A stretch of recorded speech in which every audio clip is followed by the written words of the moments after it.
കർത്താവിന്റെ നാമം മഹത്വപ്പെടുമാറാകട്ടെ. 42-ാം സങ്കീർത്തനം 1-ാം വാക്യം. മാൻതോടുകളിലേക്ക് ചെല്ലുവാൻ കാംക്ഷിക്കുന്നത് പോലെ ദൈവമേ, എന്റെ ആത്മാവ് നിന്നോട് ചേരുവാൻ കാംക്ഷിക്കുന്നു. കർത്താവിന്റെ പരിശുദ്ധ നാമത്തിന് നന്ദിയോട് സ്തോത്രം. ഈ വൈദ്യവേളയിൽ ഒരുമിച്ച് കർത്താവിനെ മഹത്വപ്പെടുത്താൻ ദൈവം തന്ന അവസരത്തിനായി കർത്താവിന് സ്തോത്രം ചെയ്യുന്നു. കഴിഞ്ഞ ദിനങ്ങളൊക്കെ ദൈവം നമ്മെ സൂക്ഷിക്കുകയും പരിപാലിക്കുകയും ചെയ്ത എല്ലാ കൃപകളും ഓർത്ത് ദൈവത്തിന് മഹത്വം കരയേറ്റുന്നു. നമ്മുടെ രാജ്യങ്ങളിൽ വ്യാപരിച്ചുകൊണ്ടിരിക്കുന്ന മഹാമാരി വളരെ ശക്തമായി രാജ്യങ്ങളിൽ വ്യാപരിക്കുമ്പോൾ അനേകർ അതിന്റെ നടുവിൽ കൂടെ പ്രയാസങ്ങൾ അനുഭവിക്കുമ്പോൾ, ബുദ്ധിമുട്ടുകൾ അനുഭവിക്കുമ്പോൾ, രോഗികളായി ഭാരപ്പെടുമ്പോൾ ദൈവം നമുക്ക് തന്ന ആശ്വാസത്തിനും ബലത്തിനും ദൈവകൃപയ്ക്കുമായി കർത്താവിന് മഹത്വം കരയേറ്റുന്നു. ദൈവസന്നിധിയിൽ പ്രാർത്ഥനയോടുകൂടെ ആയിരിക്കാം. എല്ലാ പ്രിയപ്പെട്ടവർക്കും വന്ദനം പറയുകയാണ്. കർത്താവ് നമ്മെ ഒരുമിച്ച് അനുഗ്രഹിക്കട്ടെ.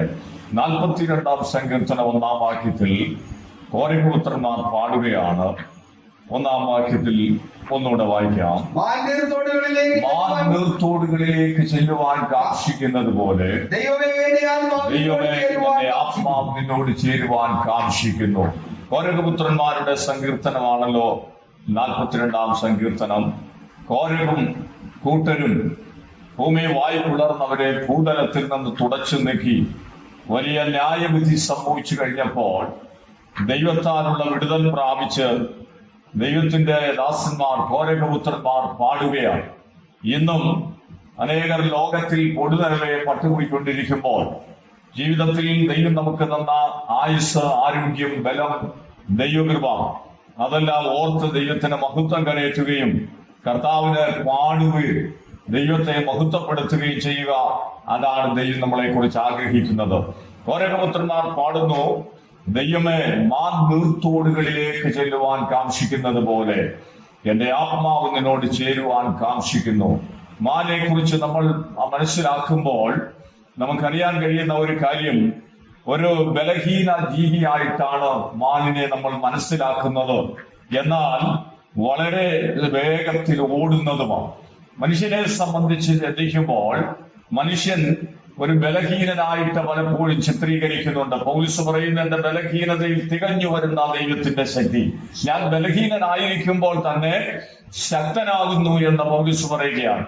അപ്പോൾ നാം ബലഹീനരാണെങ്കിലും നമ്മെ ശക്തീകരിക്കുന്ന ഒരു ദൈവത്തിന്റെ കൃപയാണ് ഓരോ ദിവസവും നമ്മളെ നടത്തുന്നത്. ബലഹീനതയിൽ തികഞ്ഞു വരുന്ന ദൈവശക്തി. രോഗിയായി ഭാരപ്പെടുന്ന പൗലോസ് പ്രാർത്ഥിക്കുമ്പോൾ കൊരിന്ത്യലേഖനത്തിൽ പൗലോസ് പറയുന്നത്, താൻ രോഗിയായിട്ട് ദൈവസന്നിധിയിൽ പ്രാർത്ഥിക്കുമ്പോൾ കർത്താവ് തന്നോട് പറയുന്നത്, എന്റെ ശക്തി ബലഹീനതയിൽ തികഞ്ഞു വരുന്നു എന്നാണ്. ഈ സന്ധ്യാവേളയിൽ ഏതെങ്കിലും മണ്ഡലത്തിൽ ബലഹീനത അനുഭവിക്കുന്നവര് ഈ രാത്രിയിൽ ദൈവവചനത്തിന്റെ മുൻപിൽ നാം ആയിരിക്കുമ്പോൾ നമ്മുടെ ബലഹീനതകളെ പരിഹരിക്കാൻ കഴിയുന്ന ദൈവമാണ് നമ്മുടെ ദൈവം. നമ്മുടെ ബലഹീനത നമ്മളെ ഉദ്ധരിക്കാൻ കഴിയുന്ന ബലമുള്ളവനാണ് നമ്മുടെ കർത്താവ്. അതിനായി ദൈവത്തെ സ്തുതിക്കുകയാണ്. മാൻ ബലഹീനത ഉള്ള ജീവിയാണെങ്കിലും വേഗത്തിൽ ഓടുന്ന ഒരു ജീവിയായിട്ട് അല്ലെങ്കിൽ ഒരു മൃഗമായിട്ട് നമുക്ക് മനസ്സിലാക്കാൻ കഴിയുന്നുണ്ട്. വേഗത്തിൽ ഓടുന്നതായിട്ട്. ദൈവമക്കളെ സംബന്ധിച്ച് എന്തോ ബലഹീനതകൾ അവരുടെ ജീവിതത്തിൽ ഉണ്ടെങ്കിലും യഹോവയെ കാത്തിരിക്കുന്നവർ ശക്തിയെ പുതുക്കും. അവർ കഴുകന്മാരെ പോലെ ചിറകടിച്ച് ഉയരും. നമുക്ക് കഴുകനെ കുറിച്ച് അറിയാമല്ലോ. അതേ ബലഹീനതയിലായി ശക്തി ക്ഷയിച്ച് പ്രായത്തിന്റെ അനുഭവത്തിലേക്ക് വന്നു എന്ന് കാണുമ്പോൾ അതൊരു പർവ്വതത്തിന്റെ മുകളിലേക്ക് പറന്നുയർന്ന് അതേ പർവ്വതത്തിന്റെ മുകളിലെത്തിയതിനു ശേഷം ചില ദിവസങ്ങൾ അവിടെ തനിയെ ഇരുന്ന് അതിന്റെ ആ തൂവലുകളെല്ലാം കൊത്തിപ്പറിച്ച് കളഞ്ഞിട്ട് പുതിയ തൂവലുകൾ കിളിച്ചു വരുമ്പോൾ അത് പഴയ ബലത്തിലേക്ക് വരികയാണ്. ദിവസങ്ങൾ ദൈവമക്കൾ ഓർക്കേണ്ട ഒരു കാര്യമുണ്ട്. അതേ ഓടി ക്ഷീണിച്ചെന്ന് തോന്നുമ്പോൾ, അതേ ബലഹീനത അനുഭവിക്കുന്നു എന്ന് തോന്നുമ്പോൾ ജീവിത മണ്ഡലത്തിൽ നാം ഓർത്തിരിക്കേണ്ട ഒരു കാര്യമുണ്ട്. കർത്താവിനെ കാത്തിരിക്കുകയാണെങ്കിൽ, ദൈവസന്നിധിയിൽ വേറിട്ടിരിക്കുകയാണെങ്കിൽ ആ ബലഹീനതകളെയൊക്കെ പരിഹരിക്കുന്ന ഒരു ദൈവത്തിന്റെ കൃപ നമ്മുടെ മേൽ ദൈവം അയക്കാനിടയാകും. Praise the Lord. അപ്പോൾ ആ നിലയിൽ കൂടെ ബലഹീന ജീവിയെങ്കിലും വളരെ വേഗത്തിൽ ഓടുകയാ. മനുഷ്യൻ ബലഹീനെങ്കിലും ദൈവശക്തി പ്രാപിക്കും തോറും അവന്റെ ബലഹീനതയെ പരിഹരിച്ചുകൊണ്ട് ആത്മീക ജീവിതത്തിൽ മുന്നോട്ടോടാനുള്ള ദൈവകൃപ ഓരോ ദിവസവും ദൈവം അവന് കൊടുക്കുകയും അവനിവിടെ തളരാതെ തകരാതെ മുന്നോട്ട് പോകാൻ ദൈവം അവനെ ബലപ്പെടുത്തുകയും ചെയ്യുകയാണ്.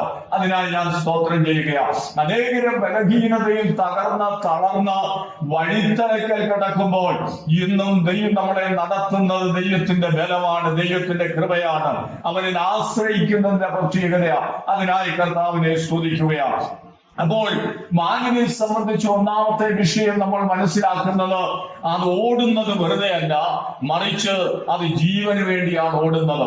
അതിന്റെ പിന്നിൽ ഒരു വേട്ടക്കാരൻ കടന്നു വരുന്നുണ്ട്. അതിനെ പിടിക്കത്തക്ക നിലയിൽ, അതിനെ കൊന്നുകളയത്തക്ക നിലയിൽ ഒരു വേട്ടക്കാരൻ അതിന്റെ പിന്നാലെ കടന്നു വരുന്നു. ഒന്നുകിൽ അമ്പും വില്ലുമായിട്ടോ അല്ലെങ്കിൽ തോക്കുമായിട്ടോ മറ്റെന്തെങ്കിലും മാരകായുധങ്ങളുമായിട്ട് അതിനെ ആക്രമിക്കാൻ തക്കവണ്ണം, കൊന്നുകളയാൻ തക്കവണ്ണം പുറകിൽ കൂടെ വരുന്ന ഒരു വേട്ടക്കാരനെ അത് മുൻപിൽ കാണുകയാണ്. ആ ഒരു കാഴ്ച കണ്ടുകൊണ്ട് ജീവന് വേണ്ടി ഓടുന്ന ഒരു ഓട്ടമാണ് മാൻ ഓടുന്നത്. അങ്ങനെയെങ്കിൽ ദൈവവൈതൽ ഓർത്തിരിക്കേണ്ട ഒരു കാര്യമുണ്ട്. പ്രാർത്ഥിക്കുന്ന ദൈവവൈത, ആത്മീക ജീവിതം നയിക്കുന്ന ദൈവമക്കൾ, ക്രിസ്തീയ മണ്ഡലത്തിൽ പോരാടുന്ന ദൈവദാസന്മാർക്ക് പുറകിൽ ഒരു ശത്രുവുണ്ട്. പുറകിൽ അവരെ ആക്രമിക്കാൻ കടന്നു വരുന്ന ഒരു കരമുണ്ട്. അവരെ എത്തിപ്പിടിക്കാൻ വേണ്ടി ഓടി വരുന്ന ഒരു കൈയുണ്ട്.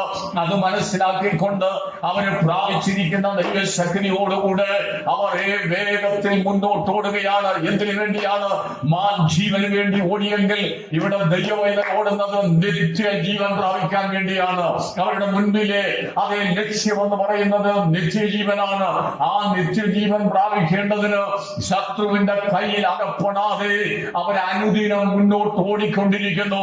ഇവിടെ നമുക്ക് മനസ്സിലാക്കാൻ കഴിയുന്നത്, പുറകിൽ അതേ ഫറവോനും കൂട്ടരും ഓടി വരുമ്പോൾ അവരെ പിടിക്കേണ്ടതിന്, ഇസ്രായേൽ മക്കളെ ആക്രമിക്കേണ്ടതിന് ഫറവോനും കൂട്ടരും പുറകിൽ ഓടി വരുമ്പോൾ ദൈവമക്കൾ മുന്നോട്ട് ഓടിക്കൊണ്ടിരിക്കുകയാണ്.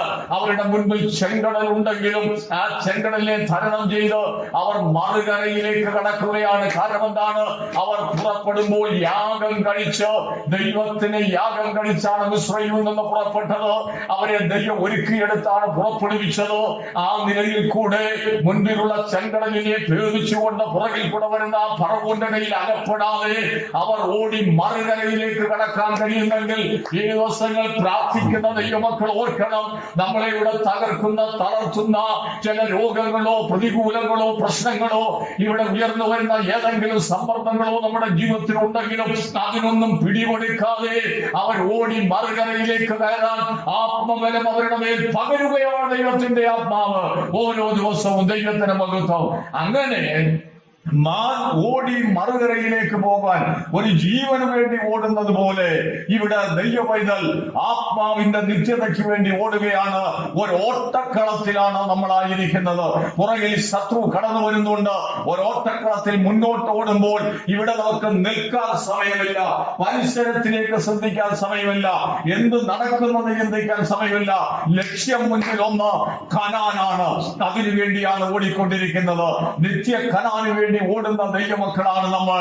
അതുകൊണ്ട് പ്രതിബന്ധങ്ങളുണ്ട്, പ്രശ്നങ്ങളുണ്ട്. അവിടെയൊന്നും പതറി നിൽക്കാൻ ഇടയാകരുത്. പ്രതികൂലത്തെ കണ്ട് പതറരുത്. തൊഴിൽ നഷ്ടപ്പെട്ടതിനെ കുറിച്ച് പതറപ്പെടരുത്. വരുമാനമില്ലാത്തതിനെ കുറിച്ച് ഭാരപ്പെടരുത്. ജീവിതത്തിൽ ഞരക്കുന്നതും ഞെരുക്കുന്നതുമായ അനേക വിഷയങ്ങൾ നമ്മുടെ മുൻപിൽ ഉണ്ടെങ്കിലും അത് നമ്മുടെ മുൻപിലുള്ള ഒരു ലക്ഷ്യമെന്ന് പറയുന്നത് അക്കരെ നാട്ടിലെത്തുക, അതേ നിത്യത പ്രാപിക്കുക, കനാനെ കൈവശപ്പെടുത്തുക. ആ ഒരു ലക്ഷ്യമാണ് നമ്മുടെ മുൻപിലുള്ളത്. അതിനുള്ള ഓട്ടക്കളത്തിലാണ് നമ്മൾ ആയിരിക്കുന്നത്. പൗലോസ് പറയുകയാണ്, ഞാൻ നിശ്ചയമില്ലാത്തവനെ പോലെയല്ല ഓടുന്നത്. ദൈവമക്കൾക്ക് ഒരു നിശ്ചയമുണ്ട്. അവരുടെ റൂട്ടിനെ കുറിച്ചൊരു അറിവുണ്ട്, ഒരു പ്ലാനുണ്ട്, ഒരു പദ്ധതിയുണ്ട്. അതനുസരിച്ചാണ് അവർ മുന്നോട്ട് പോകുന്നത്. ദൈവവചനം ശ്രദ്ധിക്കുമ്പോൾ ലക്ഷ്യമില്ലാതെ ഓടുന്ന ധാരാളം ആളുകളെ നമുക്ക് ഇവിടെ കാണാൻ കഴിയും. ആ ലക്ഷ്യമില്ലാതെ മുന്നോട്ട് ഓടുന്ന പലരും ഓട്ടക്കളത്തിൽ ഇവിടെ പരാജയപ്പെട്ടോ ഇവിടെ നിൽക്കുന്നതായിട്ടോ തകരുന്നതായിട്ടോ കാണാൻ പറ്റും. എന്നാൽ ഒരു ലക്ഷ്യമുള്ള ദൈവവൈതൽ, അതേ മുൻപിൽ അതേ ഒരു ലക്ഷ്യമുള്ള ദൈവമക്കളെ സംബന്ധിച്ച് ഏതെല്ലാം പ്രതികൂലങ്ങളും പ്രതിബന്ധങ്ങളും സമ്മർദ്ദങ്ങളും ഇവിടെ ഉണ്ടായാലും അവർക്കൊരു ലക്ഷ്യമുണ്ട്, അവർക്കൊരു കനാനുണ്ട്, അവർക്കൊരു മറുകരയുണ്ട്. അതിനുവേണ്ടിയാണ് അവർ ഓടിക്കൊണ്ടിരിക്കുന്നത്. മാൻ മുൻപിൽ ഒരു ലക്ഷ്യം, അതിന്റെ ജീവനാണെങ്കിൽ ദൈവമക്കളുടെ മുൻപിലെ ലക്ഷ്യം എന്ന് പറയുന്നത് നിത്യ ജീവനാണ്. Praise the Lord.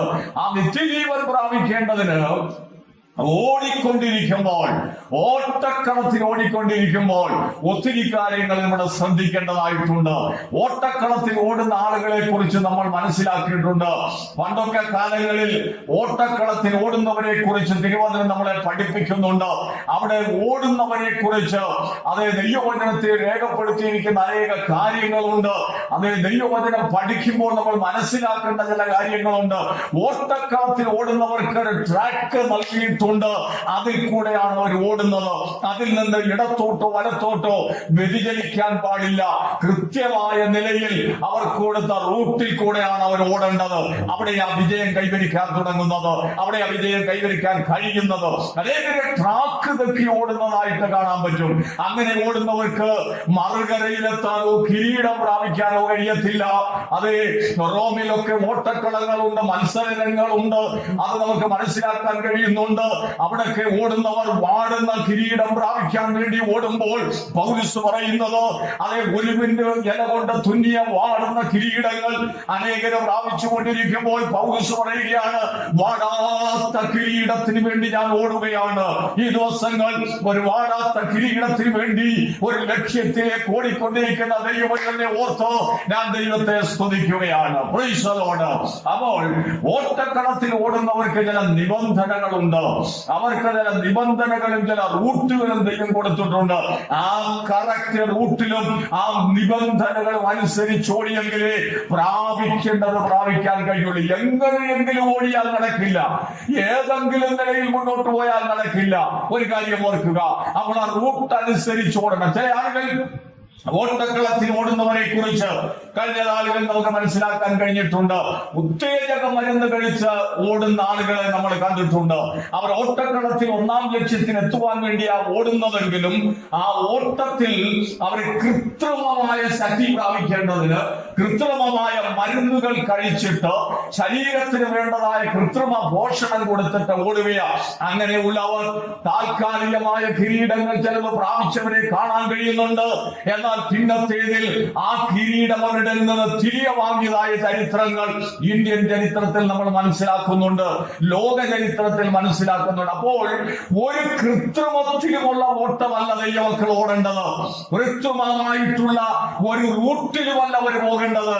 ഓടേണ്ട കൃത്യമായ റൂട്ടിൽ കൂടെ, ദൈവവചനം അനുശാസിക്കുന്ന കൽപ്പനകളിൽ കൂടെ, അതേ വഴികളിൽ കൂടെ ദൈവത്തിന്റെ പൈതൽ ഓടി തീർത്താൽ കിരീടം ഉറപ്പായിട്ട് പ്രാപിക്കാൻ കഴിയും. നിത്യത കൈവരിക്കാൻ കഴിയും. ദൈവത്തിൽ നിന്ന് പ്രതിഫലം പ്രാപിക്കാൻ കഴിയും. അപ്പോൾ മാൻ ഓടുന്നത് അതൊരു ജീവന് വേണ്ടിയാണെങ്കിൽ നാം ഒരു ആത്മാവിന്റെ നിത്യതയ്ക്ക് വേണ്ടി, ആത്മീക ജീവന് വേണ്ടി ഓടുകയാണ്. രണ്ടാമത്തത്, മാൻ ഓടുന്നത് അത് ദാഹജലത്തിന് വേണ്ടിയാണ്. മാൻ നീർത്തോടിലേക്ക് ചെല്ലുവാൻ കാക്ഷിക്കുന്നത് പോലെ. അപ്പോൾ എവിടെയെങ്കിലും ഓടി ക്ഷീണിക്കുന്ന, ഓടി കതച്ച് മുന്നോട്ട് പോകുന്ന മാൻ ഒരൽപ്പം വെള്ളത്തിന് വേണ്ടി ദാഹിക്കുകയാണ്. എവിടെ ചെന്നാൽ ഒരൽപ്പം ദാഹജലം കിട്ടുമെന്ന് ചിന്തിച്ച് അത് മുന്നോട്ട് ഓടിക്കൊണ്ടിരിക്കുന്ന ഒരു കാഴ്ച നമുക്ക് അവിടെ കാണാൻ കഴിയും. ഈ ലോക ജീവിതത്തിൽ ദൈവവൈതലിന് പലതരത്തിൽ ഓടി ക്ഷീണിക്കുമ്പോൾ അവരെ ധൈര്യപ്പെടുത്തുന്നത്, അവരെ ഉറപ്പ് നൽകുന്നത്, അവർക്ക് പ്രത്യാശ നൽകുന്നത് ദൈവത്തിന്റെ കൃപയാണ്, പരിശുദ്ധാത്മാവിന്റെ ശക്തിയാ. ആ ശക്തിയിൽ ആശ്രയിച്ച് അവർക്ക് ഓടാൻ കഴിയും. അത് നാൾതോറും പാനം ചെയ്യുമ്പോൾ കർത്താവ് പറഞ്ഞത് എങ്ങനെയാണ്? എന്നെ തിന്നുന്നവൻ എൻ മൂലം ജീവിക്കും, എന്നെ തിന്നുന്നവൻ എൻ മൂലം ജീവിക്കും. ഓരോ ദിവസവും നമ്മുടെ ജീവിതത്തിൽ നമുക്ക് ധൈര്യത്തോടെ ഓടണമെങ്കിൽ, മുന്നോട്ട് തളർച്ചയില്ലാതെ ഓടണമെങ്കിൽ ദൈവത്തിന്റെ വചനം നമ്മൾ പഠിക്കണം, ദൈവവചനം നമ്മൾ മനസ്സിലാക്കണം, ആത്മാവിന്റെ മന്ന നമ്മൾ കഴിക്കണം. അത് നമ്മുടെ ജീവിതത്തിന് ആവശ്യമായിരിക്കുന്ന പോഷണം നൽകുന്നതാണ്, ശക്തി പകരുന്നതാണ്. വചനം അയച്ചവരെ വിടിച്ചു എന്ന ദൈവത്തിന്റെ വചനത്തിൽ കാണുന്നത്. ആ വചനം എന്ന് പറയുന്നത് നമ്മുടെ ആഹാരമാണ്. ഓരോ ദിവസവും ദൈവമക്കളെ ഭക്ഷിക്കുകയും അത് മനസ്സിലാക്കുകയും ചെയ്യുമ്പോൾ എവിടെയെങ്കിലും ക്ഷീണിച്ചിരിക്കുന്നെങ്കിൽ വചനം നമ്മളെ ധൈര്യപ്പെടുത്താനിടയാകും, ഉറപ്പ് നൽകാനിടയായി തീരും. ഞാൻ രോഗിയായിരിക്കുമ്പോൾ ദൈവാത്മാവിനോട് സംസാരിക്കും, ഞാൻ നിന്നെ സൗഖ്യമാക്കുന്ന യഹോവയാകുന്നു. ഏതെങ്കിലും ഭാഗത്ത് തളർന്നിരിക്കുന്നെങ്കിൽ ദൈവാത്മാവ് നമ്മളോട് വചനത്തിൽ കൂടെ പറയും, തളർന്ന കൈകളെ ബലപ്പെടുത്തുകയും കുഴഞ്ഞ മുഴങ്കാലുകളെ ഉറപ്പിക്കുക. എവിടെയെങ്കിലും മാനസികമായി നമ്മൾ സംഘർഷത്തിലാകുന്നു എങ്കിൽ വചനം നമ്മളോട് പറയും, ഞാൻ നിന്നെ കൈവിടുകയില്ല, ഞാൻ നിന്നെ ഉപേക്ഷിക്കുകയില്ല, ഞാൻ നിന്റെ ദൈവമാകുന്നു. അപ്പോൾ വചനം നമ്മൾ മനസ്സിലാക്കുമ്പോൾ, അത് ഭക്ഷിക്കുമ്പോൾ അനുദിനം ദൈവത്തിന്റെ വചനം നമ്മളെ ശക്തീകരിക്കാനിടയാകും. നമുക്ക് മുന്നോട്ട് പോകാനുള്ള ഉത്തേജനം നൽകും, അതിനുള്ള ധൈര്യം നമുക്ക് നൽകും. പോരാ, അതെ, ഭക്ഷണം കൊണ്ട് മാത്രം മനുഷ്യന് കഴിയത്തില്ല, പിന്നെ വെള്ളവും കുടിച്ചേ പറ്റുകയുള്ളൂ. ആഹാരം കഴിക്കുമ്പോൾ വെള്ളം നമുക്ക് അത്യന്താപേക്ഷിതമായിരിക്കുന്ന ഒരു കാര്യമാണ്. അങ്ങനെയെങ്കിൽ ഭക്ഷണത്തോടുകൂടെ എന്ത് ചെയ്യണം? വെള്ളവും കുടിക്കേണ്ടതായിട്ടുണ്ട്. വചനം ഭക്ഷിക്കുമ്പോൾ ആത്മാവിന്റെ ജലം കൂടെ നമ്മൾ കുടിക്കണം. യേശു പറഞ്ഞത് ഇങ്ങനെയാണ്, ഈ വെള്ളം കുടിക്കുന്നവനൊക്കെ പിന്നെയും ദാഹിക്കും, ഞാൻ കൊടുക്കുന്ന വെള്ളം കുടിക്കുന്നവനോ ഒരു നാളും ദാഹിക്കത്തില്ല. തന്നിൽ വിശ്വസിക്കുന്നവർക്ക് ലഭിക്കാതിരിക്കുന്ന പരിശുദ്ധാത്മാവിനെ കുറിച്ച് ദൈവത്തിന്റെ ആത്മാവിടെ പ്രബോധിപ്പിക്കുന്നു, ഉത്ബോധിപ്പിക്കുകയാണ്. അങ്ങനെയെങ്കിൽ ഭക്ഷണം, ദൈവവചനമായ ഭക്ഷണം മാത്രം പോരാ. രണ്ടാമത് പാനീയം കുടിക്കണം, വെള്ളം കുടിക്കണം എന്ന് പറഞ്ഞാൽ ആത്മാവിൽ നിറയണം. ആത്മാവിൽ നിറയണം, പരിശുദ്ധാത്മാവിൽ നിറയപ്പെടണം ദൈവമക്കൾ. 1-ാം നൂറ്റാണ്ടിൽ മാളിക മുറിയിൽ കൂടിയിരുന്ന 120 പേര് കൂടിയിരിക്കുമ്പോൾ അവരുടെ 120 പേരുടെ മേലും പരിശുദ്ധാത്മാവ് പകർന്നു. ഓരോരുത്തരെ ശക്തി പ്രാപിച്ചു. അവരവര് കടന്നുപോയി ദൈവത്തിന്റെ വചനമറിയിക്കാനും ശുശ്രൂഷിപ്പാനും ജീവിതത്തിൽ മുന്നോട്ട് പോകാനും അവരെ ധൈര്യപ്പെടുത്തുന്നത് പരിശുദ്ധാത്മാവ് അവരുടെ ഉള്ളിലേക്ക് വന്നതുകൊണ്ട്. അതുകൊണ്ട് ഈ വെള്ളം കുടിക്കുന്നവരെ ദാഹിക്കും, ഞാൻ കൊടുക്കുന്ന വെള്ളം അവനെ നിത്യജീവനിലേക്ക് കൊണ്ടുവരുന്നു എന്ന് കർത്താവ് പറയുമ്പോൾ പരിശുദ്ധാത്മാവിനാൽ ഓരോ ദിവസവും ദൈവമക്കൾ നിറയപ്പെടണം. ഇന്ന് അനേക ദൈവമക്കൾ ആത്മാവിൽ നിറയാത്തവരുണ്ട്. രക്ഷിക്കപ്പെട്ടതാണ്, സ്നാനപ്പെട്ടതാണ്, പക്ഷെങ്കിൽ പരിശുദ്ധാത്മാവിനാൽ നിറയാതെ, ആത്മാവിന്റെ ചൈതന്യമില്ലാതെ, ആത്മാഭിഷേകം പ്രാപിക്കാതെ, കർത്താവിനെ ആത്മാവിൽ ആരാധിക്കാതെ, ഒരു 2 അന്യഭാഷ പറയാൻ കഴിയാത്ത നിലയിൽ മുന്നോട്ട് പോകുന്ന ധാരാളം ദൈവമക്കളെ കാണാൻ പറ്റും. ദൈവത്തിന്റെ ആത്മാവ് നമ്മളെ കുറിച്ച് ആഗ്രഹിക്കുന്നത് ആത്മാവിനാൽ നിറഞ്ഞു മുന്നോട്ട് പോകണം. ഓരോ ദിവസവും പരിശുദ്ധാത്മാവിനാൽ നിറഞ്ഞു പോകണം. ആ വെള്ളം നമ്മൾ കുടിക്കണം. നരിയവയോളമല്ല, മുട്ടോളമല്ല, അരയോളമല്ല, നീന്തിയിട്ടല്ലാതെ കടക്കാൻ കഴിയാത്ത ഒരു ആത്മാവിന്റെ നദിയിലേക്ക് ഈ ദിവസങ്ങൾ നമ്മൾ ഇറങ്ങണം. അവിടെ പ്രതിബന്ധങ്ങളൊന്നും പ്രശ്നമല്ല. ആത്മാവിന്റെ നദിയിലേക്ക് ഇറങ്ങിക്കഴിഞ്ഞാൽ അതെ കുടിച്ച് തൃപ്തിയായി കരകയറത്തക്ക നിലയിൽ അതെ തന്നോട് യാചിക്കുന്നവർക്ക് ആത്മാവിനെ എത്ര അധികം കൊടുക്കുന്നു എന്ന് തിരുവചനം രേഖപ്പെടുത്തിയിരിക്കുന്നത്. അങ്ങനെയെങ്കിൽ ദൈവമക്കൾ ഓർത്തിരിക്കേണ്ടത്, നമ്മൾ ഈ ബലം പ്രാപിക്കാൻ ദൈവവചനം ഭക്ഷിക്കുകയും ആത്മാവിനെ പാനം ചെയ്യുകയും ചെയ്യുമ്പോൾ അവിടെ നമ്മുടെ പ്രശ്നങ്ങൾക്ക് പരിഹാരമുണ്ട്. അവിടെ നമുക്ക് ബലം ദൈവം നൽകുകയാ, ഓടാനുള്ള ശക്തി ദൈവം പകരുകയാ, നമ്മുടെ ക്ഷീണത്തിൽ നിന്ന് ദൈവം നമ്മളെ വിടുവിക്കുകയാ, നമ്മുടെ പ്രതിബന്ധങ്ങളെ തരണം ചെയ്യാൻ ആത്മശക്തി നമുക്ക് മതിയായതാണ്. അപ്പോസ്തല പ്രവൃത്തി പഠിക്കുമ്പോൾ പത്രോസിനെ കുറിച്ചും കൂട്ടരെ കുറിച്ചും ദൈവവചനം പറയുന്നത്, ഭൂലോകത്തെ കീഴ്മേൽ മറിക്കുന്നവർ ഇവിടെയും വന്നുവോ എന്ന് പറഞ്ഞാൽ എന്താ അതിന്റെ കാര്യം? അവരിൽ പകർന്നിരിക്കുന്ന ആത്മാവിന്റെ നിറവ് ഭൂമിയെ കീഴ്മേൽ മറിക്കുന്നതാ. ദൈവമക്കളെ, ഒരു കാര്യം ഓർക്കുക, നമ്മിൽ പകർന്നിരിക്കുന്ന പരിശുദ്ധാത്മാവിന്റെ ശക്തി ഉണ്ടല്ലോ, സകലത്തെയും കീഴ്മറിക്കുന്ന ഒരു ശക്തിയാണ് നമ്മൾ പ്രാപിച്ചിരിക്കുന്നത്. അതുകൊണ്ട് അതേ തകർന്നു കിടക്കുന്ന ചമ്പി കൂമ്പാരങ്ങളെ കണ്ടുകൊണ്ട് ഒരിക്കലും ദൈവത്തിന്റെ ഭക്തന്മാരും ഭാരപ്പെട്ടിട്ടില്ല. നെഹമ്യാവോ അതെ എസ്രായോ നെഹമ്യാവോ അതെ അവരാരും ഭാരപ്പെട്ടിട്ടില്ല. കാരണം എന്താണ്? ദൈവം അവരുടെ പകർന്നിരിക്കുന്ന ദൈവത്തിന്റെ ശക്തിയാൽ അവർ എഴുന്നേറ്റ് പണിയുകയാണ്. സ്വൈജനോട് അവർ എഴുന്നേറ്റ് പണിയ. എങ്ങനെയാണ് പണിയുന്നത്? അവരിൽ പകർന്നിരിക്കുന്ന ദൈവത്തിന്റെ ആത്മാവ് അവരുടെ ഉള്ളിലേക്ക് വന്നു കഴിയുമ്പോൾ അന്യോന്യം ധൈര്യപ്പെടുത്തിക്കൊണ്ട് അവർ എഴുന്നേറ്റ് പണിയാൻ തുടങ്ങുകയാണ്.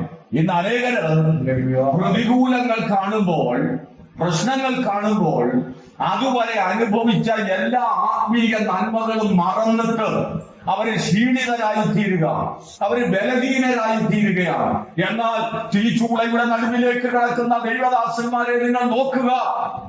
അവര് തീച്ചൂളയുടെ നടുവിലേക്ക് കയറുമ്പോൾ അവർ പറയുന്ന ഒരു കാര്യമുണ്ട്, ഞങ്ങൾ സേവിക്കുന്ന ദൈവം ഞങ്ങളെ വിടുവിക്കും, വിടുവിച്ചില്ലെങ്കിലും നീ നിർത്തിയ സ്വർണ്ണബിംബത്തെ ഞങ്ങൾ നമസ്കരിക്കത്തില്ല. ആ തീരുമാനം എങ്ങനെ കടന്നു വന്നു?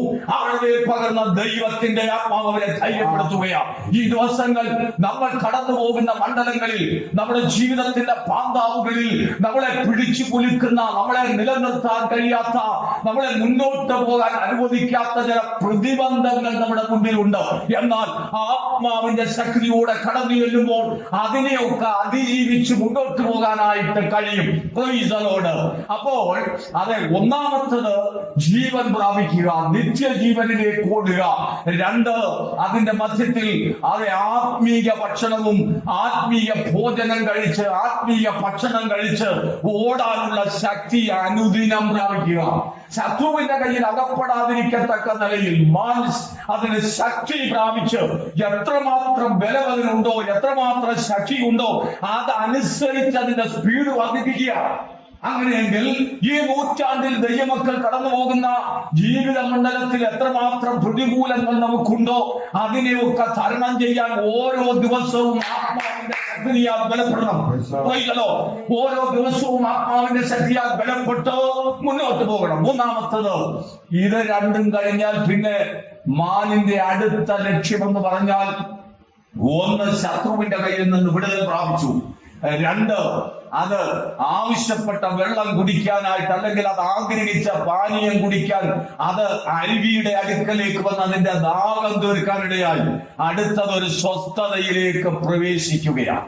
ഒരല്പസമയം ആശ്വസിക്കുവാൻ ഒരു സ്വസ്ഥതയുള്ള മണ്ഡലത്തിലേക്ക്, അതിന്റെ താവളത്തിലേക്ക് മാറി ഒരല്പം ആശ്വാസം കണ്ടെത്തേണ്ടതിന് അത് നീങ്ങുകയാണ്. ദൈവവചനത്തെ സംബന്ധിച്ച് 3 ചിന്തകളാണ് ഞാൻ പറഞ്ഞത്. ഒന്ന്, ഓട്ടക്കളത്തിൽ ഓടുകയാണ്. എന്തിന്?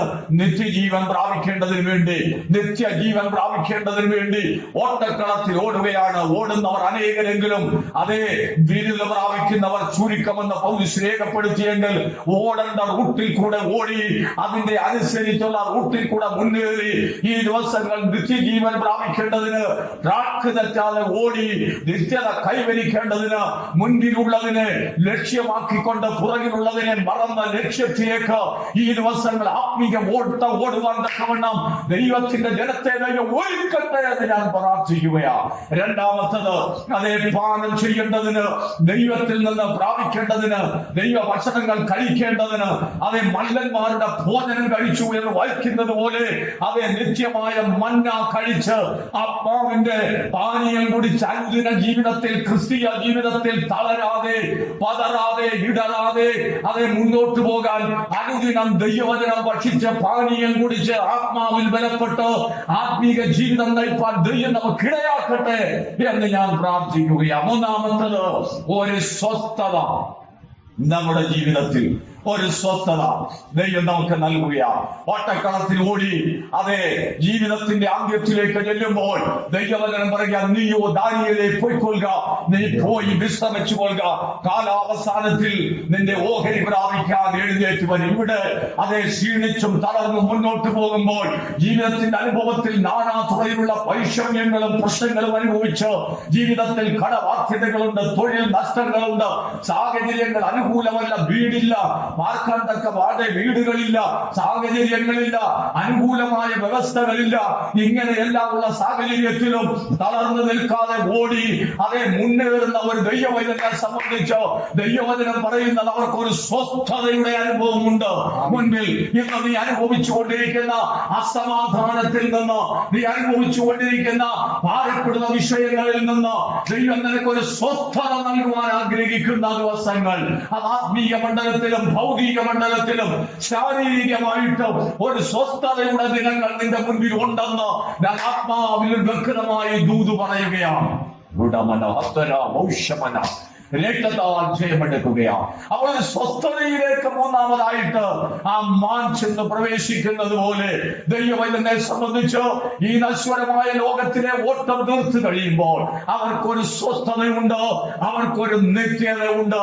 ആ നിത്യതയ്ക്ക് വേണ്ടി ഒരുക്കപ്പെട്ട് ആ സ്വസ്ഥത അനുഭവിക്കാൻ ഒരുക്കപ്പെട്ടുകൊണ്ട് ക്രിസ്തീയ ജീവിതത്തിൽ തളരാതെ, തകർന്നു പോകാതെ, ഉടയാതെ, അതേ ദൈവസന്നിധിയിൽ അനുദിനം നിത്യതയ്ക്ക് വേണ്ടി ഓടി നിത്യതമായത് പ്രാപിക്കേണ്ടതിന് കർത്താവ് ഏൽപ്പിച്ചു കൊടുക്കാം.